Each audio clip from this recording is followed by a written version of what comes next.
Before I begin this morning, I just want to take care of a awful. It was a week of cosmopolitan rejection. I mean, universal. Was yours any good? I hope it wasn't.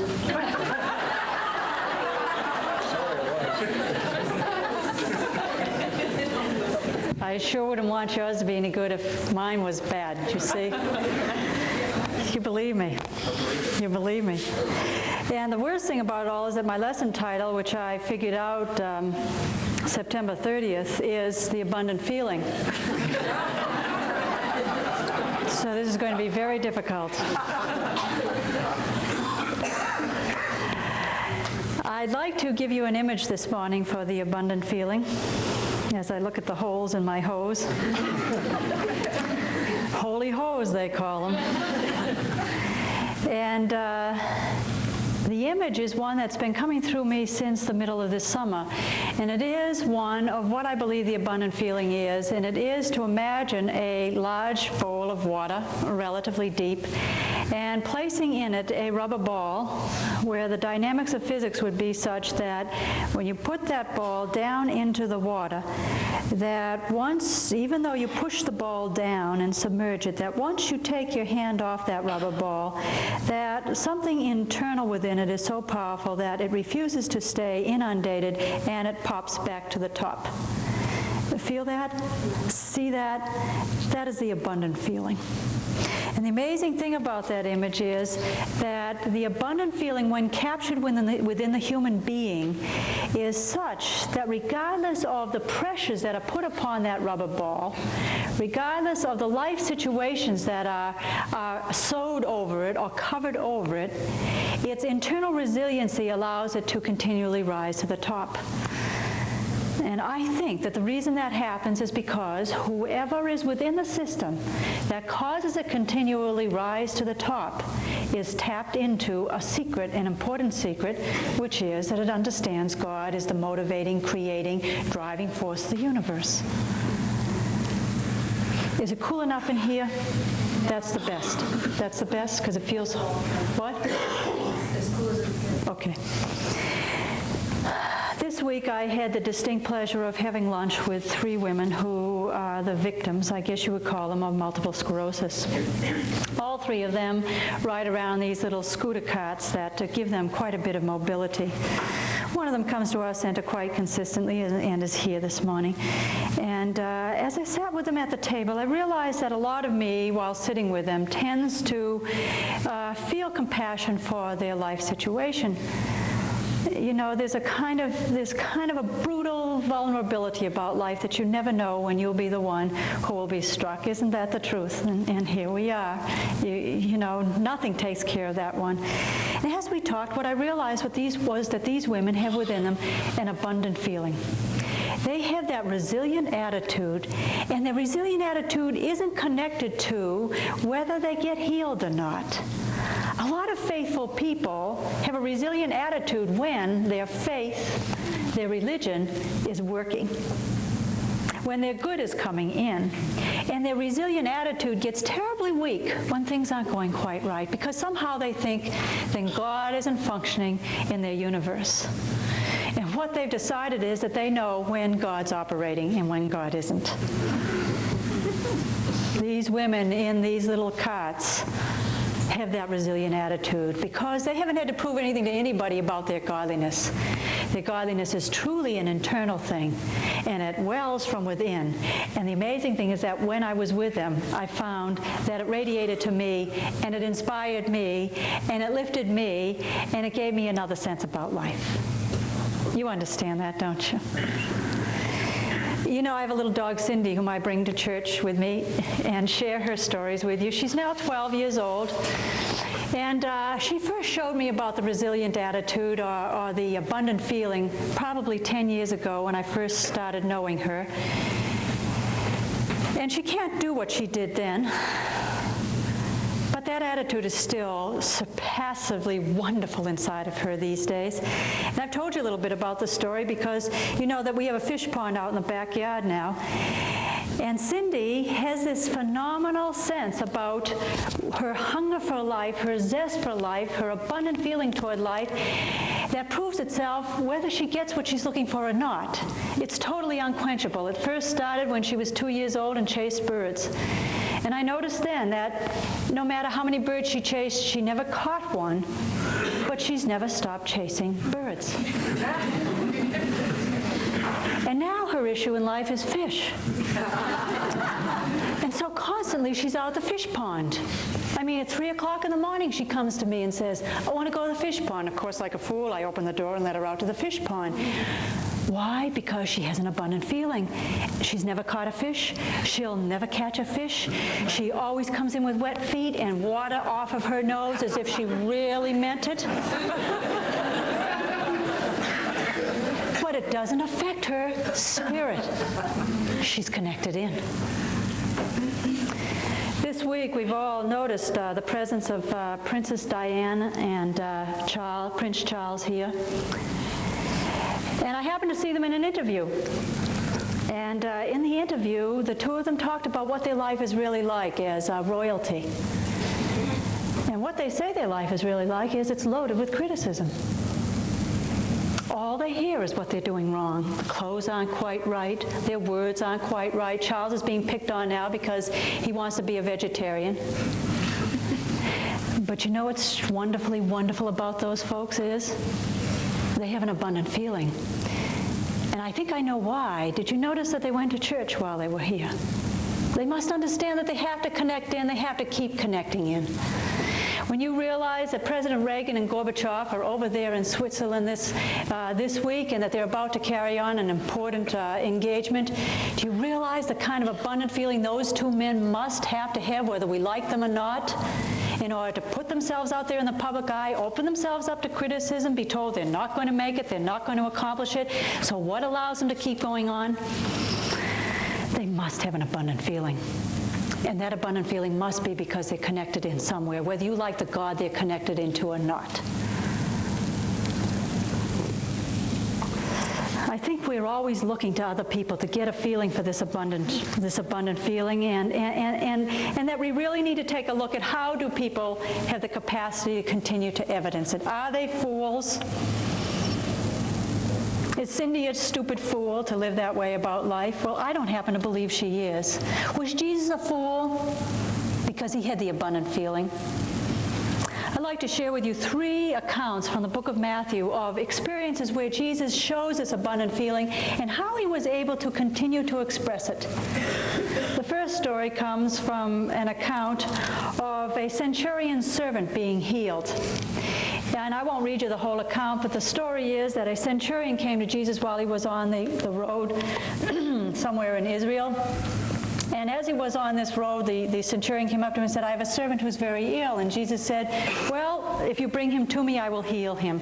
And the centurion said, but I can't bring him to you because he's too ill to be brought here. And Jesus said, that doesn't matter.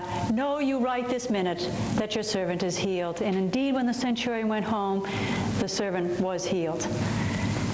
What you want to notice in this story is that not time, not space, not situation kept Jesus from experiencing the abundant feeling and sharing the abundant feeling through the universe. The second account, which happens right after that, is the story of his going out in a boat on a sea where there was a great storm. And after the storm appeared, his disciples got very frightened because it was such a serious storm that it caused the boat to be really moved about and caused them to fear for their own life. When they came up to Jesus, he said to them, why are you afraid, O men of little faith? And they rose up, they told him why they were afraid, and so he rose and he rebuked the winds and the sea, and there was a great calm. And the men marveled, saying, what sort of man is this that even winds and sea obey him? You see, his abundant feeling was absolutely beyond even the laws of nature. And so many of us get stopped by the laws of nature, by the law of the situation, by the law of the personality, by the law of the limit, by the law of gravity, by Newtonian physics, even by the New Age physics. Jesus somehow had a sense that that didn't stop him, and that fed his abundant spirit. And then here is the last account. This is a marvelous story of a paralytic that was healed and forgiven. He came after he had gotten out of the boat. These stories happened one right after the other. They brought him to a paralytic who was lying in his bed. And when Jesus saw their faith, he said to the paralytic, "Take heart, my son, your sins are forgiven." And behold, some of the scribes said to themselves, "This man is blaspheming," because you see, they didn't feel that anybody had authority to forgive a person's sins in those days. And Jesus said to them, knowing their thoughts, "Why do you think evil in your hearts? For which is easier to say, 'Your sins are forgiven,' or to say, 'Rise and walk'? But that you may know that the Son of Man has authority on earth to forgive sins." And he then turned to the paralytic and said, "Rise, take up your bed, and go home." And the paralytic indeed rose and went home. When the crowd saw it, they were afraid, and they glorified God. That's a model. I see Charles and Diana as a model. I see Cindy as a model. I see these women as a model. I see that rubber ball as a model of something that's possible within us. I lived about 40 years of my life without the abundant feeling. My abundant feeling was dependent totally upon the external circumstances. I felt if I could manipulate life, control it a certain way, get it to work all right, which would define what God is, then I would have the abundant feeling, and I did. But when it wasn't working quite the way I wanted, then I didn't feel the abundant feeling. But this abundant feeling is transcendent. It doesn't have to do with externals. Does this interest you at all? Yeah.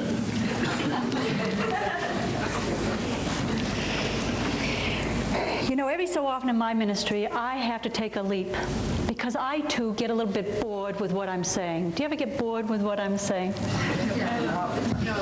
Well, I'm sure that there are some of you. You know, sometimes when I go out in the public, I have people say to me, "You know, I've grown beyond unity." I can't tell you how deeply that hurts me, because somehow it reflects upon me, and I don't want anybody to take care of this for me. I'll take care of it within myself. Is that clear? But what it says to me is that somehow maybe I have gotten stuck, and as I've gotten stuck, we've gotten stuck, and we've all kind of made it easy for each other. Do you ever get a sense that even that happens here in this church? And this morning, I find that some of that working on me has caused me to want to say to all of us, come on, let's take a dynamic leap into some other way of looking at things. Let's charge it up a bit.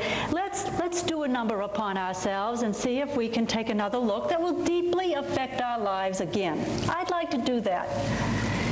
And in order to do that, I'd like to mention to you that as I walk about this earth, I see that there are an awful lot of us who feel that we really are stuck, that we really have to accept things just as they are. And I think I've taught an excellent message here at this center to somehow accept and love and see it as grace and to see God's plan working within it. However, the difficulty is that oftentimes acceptance becomes stuckedness. And oftentimes acceptance becomes the absence of hope. So we no longer aspire anymore, and we try to make it easy, and we try to put up with things, when the real charge of the mystical vision, the real charge of spirituality, is for us to see whether we have the capacity to intrude upon life as it is. I'd like to call you to this morning and say, do you really believe that you can intrude upon life? Do you really feel you can have an effect? And I don't mean externally, I mean internally. We've been taught, a lot of us, that we can have an effect upon life. You know what we've been told? We've said, well, why don't you alter your thinking? Remember that one? Or why don't you think positive? Remember that one? Or why don't you have some good thoughts? Or why don't you change your emotions? Did you all get taught that one? And somehow we thought, well, that's the way I can have an effect. I'll change things. Little realizing that what we were trying to do was change the external. What we found out was that no matter how much we tried to change the external, very often it didn't work. Isn't that true? We tried to change our mates. That didn't work. We tried to change our attitude toward our mates. That didn't work. We tried to get rid of our mates, etc., etc., etc. Now, what I think is being exemplified in these three experiences of Jesus here, I think what's being exemplified is that Jesus is showing that the way that one can have an effect upon one's life is that they must intercede into the natural events. And by interceding, then they can have an effect. And the only way that I can describe this to you, and I think it's a difficult image to describe, is to say that one is able to throw a frisbee into the usual elements of life. Can you feel that? Here you are walking along. I don't feel like I've got you yet this morning. Here you are walking along, and you have issues in your life, you have circumstances in your life, and you feel like you're stopped. You feel like you're stuck. And somebody who gives an example, such as Jesus, steps in and he says, all you have to do is wake up to the recognition that you can intercede in this event. You can intercede in this event. And the feeling is that you take a frisbee and you go, and you throw it into the normal situation. I heard Red Auerbach say this morning on an interview, I always believed I could break the rules. Do you believe you can break the rules? If you believe you can break the rules, then you believe you can intercede in the natural processes. And don't play with social law, don't play with morality, don't play with ethics right now. Just look inside of yourself and say, do I believe I can intercede? Jesus did. And because he did, then he took effect. And I think this intercession is not a matter of overcoming things. I think it's a matter of stepping into the usual and causing it to become, listen, unusual, not the usual. I'd like to give you an example with it. This week I've had, I guess maybe it has been a kind of stomach flu. It's hung around for a long time. It doesn't really seem to go. And as I look at the thing, what happens to me is I tend to get very uncomfortable and little fears start coming up, you know, like, well, maybe I won't make it this Sunday either. Or, oh my God, is my body falling apart? Do you know what that thought is like? Am I going to be sick like this for a real long time?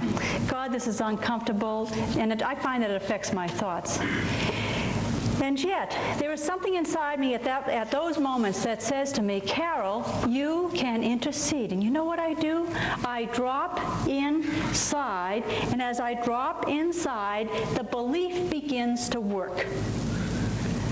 Feel that? The belief, this concerns belief. This has nothing to do with doing anything externally. It has to do with belief. Jesus walks around with the belief that he can intercede. Do you walk around with a belief that you can intercede? I'll ask you and ask you and ask you. Can you enter into your own life in your behalf?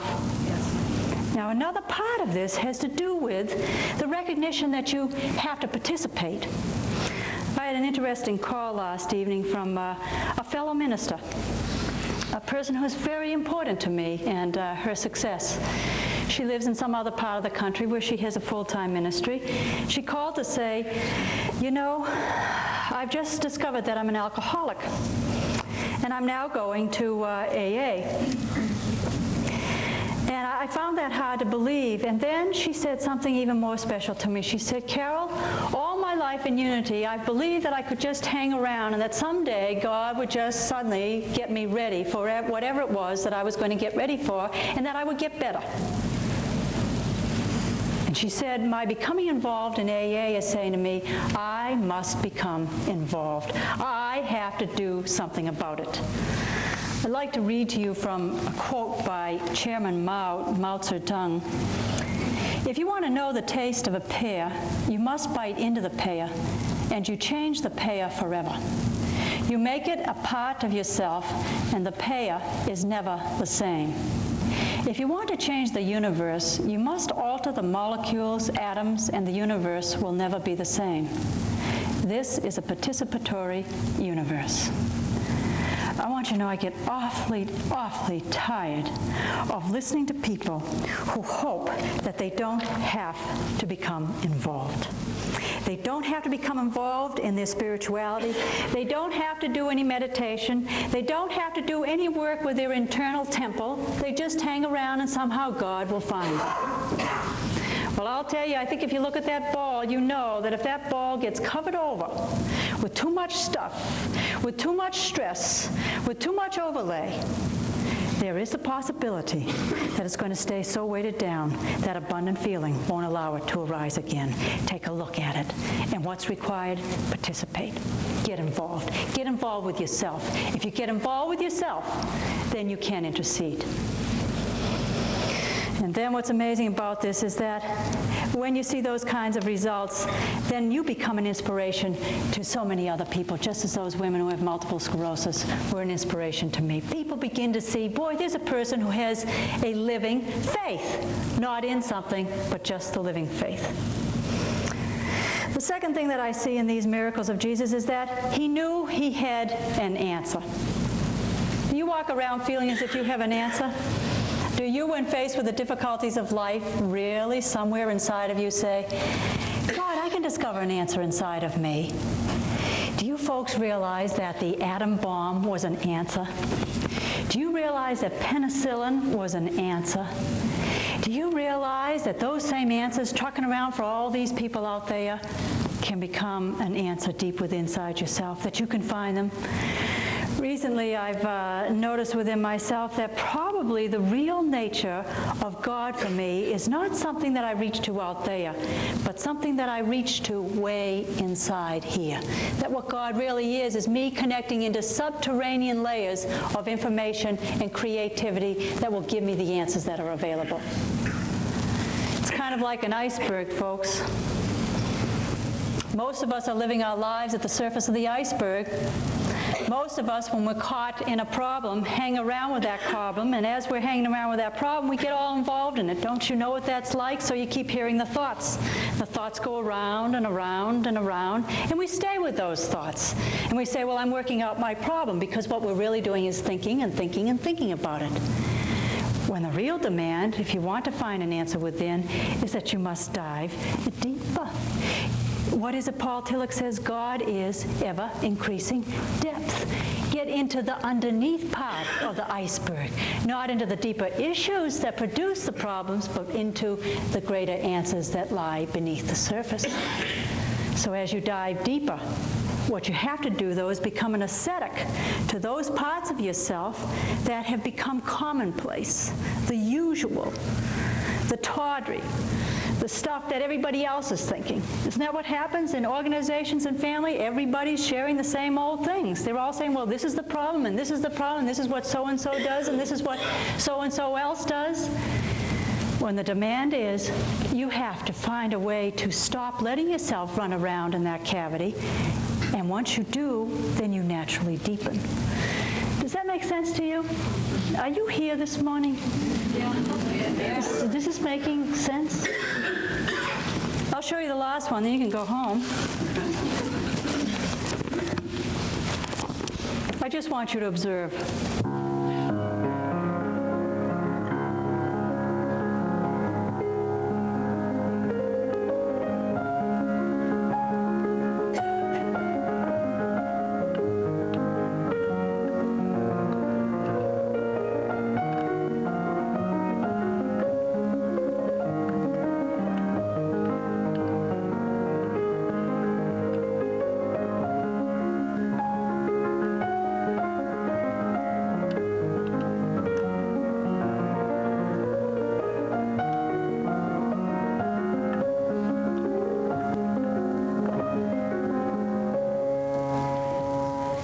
I'd like you to listen again, and I'd like you to notice the difference and tell me which one you prefer.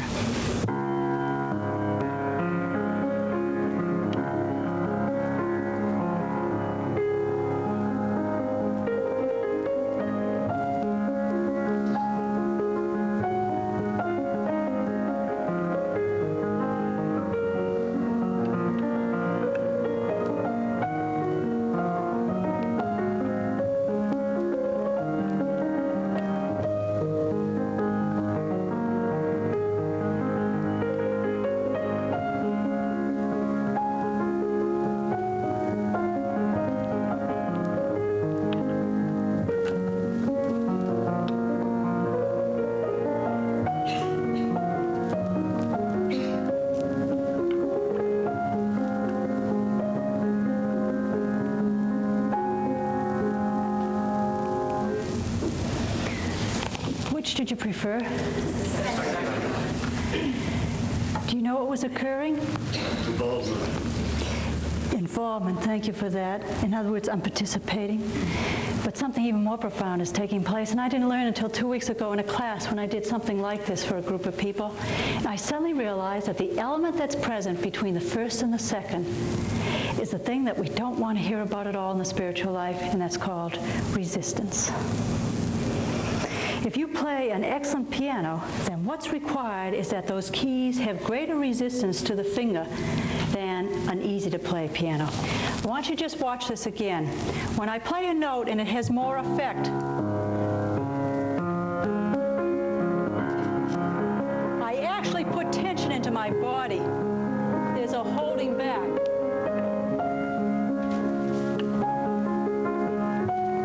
Resistance.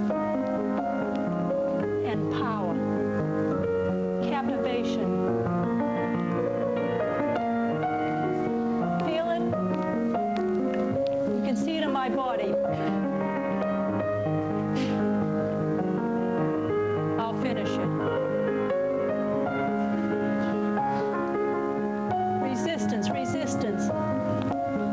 It brings quality.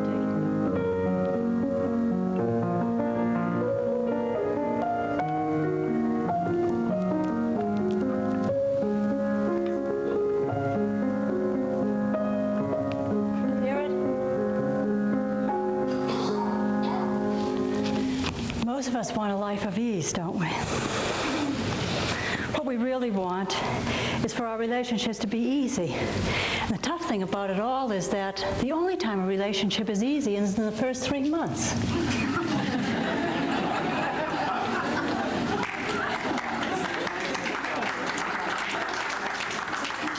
Give a person a little resistance, and most of us run the opposite direction, say, I don't want anything more to that.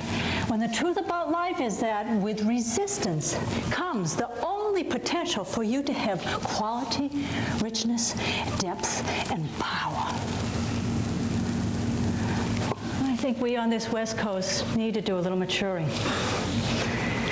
And with the maturing is to recognize that resistance assists. What we want to do is not resist the resistance, and let the resistance be there and learn how to work with it. What I think Jesus does when he accomplishes the miracles is that he is able to penetrate through the resistance or the natural law that says you can't be healed, you can't have any more money, there won't be any more bread, you can't feed any more than 5,000 people with these 4 loaves and 5 fishes or whatever they were. But what did he do? He didn't resist the resistance, he penetrated through the resistance. He submerged himself beneath the iceberg surface and allowed himself to enter into subterranean levels where new laws were arrived at, new conclusions were arrived at, and they were able to be brought forth in order to express themselves into everyday life.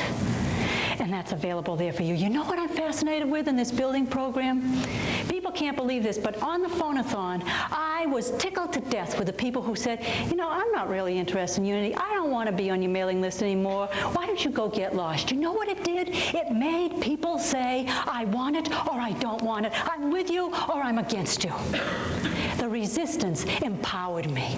It gave me clarity. It gave me definition. It said, I know whom I can stand with, and I know where we're going.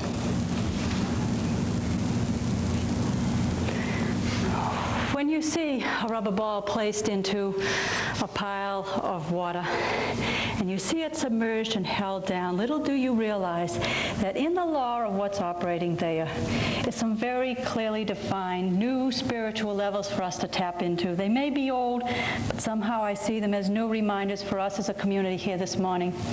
The first one is for us to never forget that we can have impact, that we can throw our frisbee into the natural order of things and jump into another level of awareness and possibility for ourselves. But the only place where you can have that intervention is within yourself, not in the outside world. Intervene in yourself, get involved, do the action. Second, we all have the answers. We do. You don't need to rely upon a doctor. You do not need to rely upon somebody else's law. You don't even need to rely upon somebody else's penicillin. You're the penicillin. That law came from human beings. Why can't we enact it within ourselves? And thirdly, resistance is essential. Work with it. Allow it to give you quality, depth, deepness, richness, power.